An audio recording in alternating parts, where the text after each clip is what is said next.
I think it would be difficult for any father to describe their son in just a few lines. Joe, he really was a larger-than-life kid. He more than inspired everyone he met, and that didn't matter who you were. I would describe Joe as the most unique guy I've ever known in my life, as far as how charismatic he was, how genuine he was in everything that he did. Joe lived his life like a football game. Every time he brought a soul to Christ, he scored a touchdown. Like that was his mission in life. He took the best of authentic Roman Catholic spirituality and the best of society, and he really harmonized it into a whole. He showed that you could do everything that a normal person does, everything.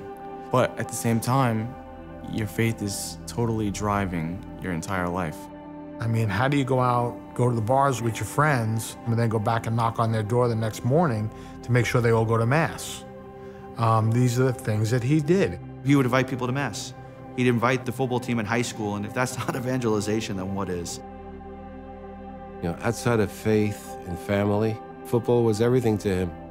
He was held in such high regard by his peers, which is the most staggering thing, because in this day and age of where people are promoting themselves, Joe was the antithesis of that.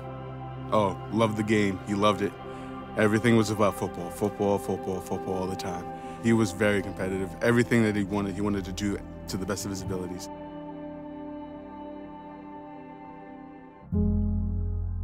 We lived close to my mom because she was really my son's primary caregiver when I was at work. My mother found out she had stage 3 colon cancer, and I really didn't know what I was going to do because we knew we couldn't carry our mortgage without both of us working. He loved football, without a doubt, but he definitely knew, what took precedence. So he, stopped playing football and took care of, the family first. He said, "No problem, I got this." And just like that, he just gave it up. He was resting at home, and no one really noticed anything abnormal. My wife was in the kitchen talking to him, turned her back, and then heard him gently collapse on the floor. Found out later that Joe had an enlarged heart. He died there in our home without any warning, just laid on the floor and closed his eyes. Thousands showed up at the funeral.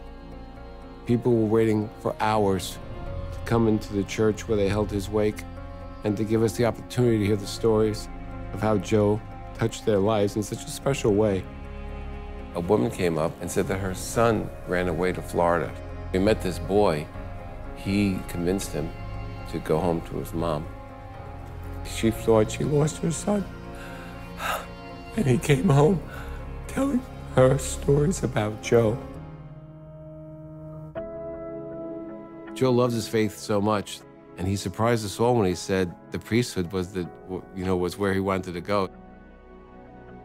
Joe did everything he could to help the church, and that's why he decided to join the Knights of Columbus.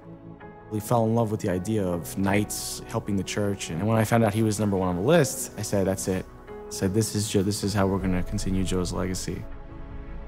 Today, Joe's legacy lives on through this council. He had told my wife, "I want to touch the hearts of millions."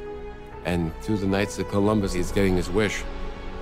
A lot of people are telling us that he reminds them of the Italian Pier Giorgio Frassati. And really, after reading about him, I see the similarities are so strong. Only the Pope canonizes saints, but in my mind, absolutely and categorically, Joe Reali is with Jesus Christ. There are times I drift away from my faith, even today, but Joe's the reason I go back. I gotta go to confession, help me, Joe, and I end up going back. God had a purpose for him that's much bigger than we could ever even imagine, and I believe it was to intercede for many because, even people that have never met him hear his story and are going back to church, to the sacraments. It's incredible.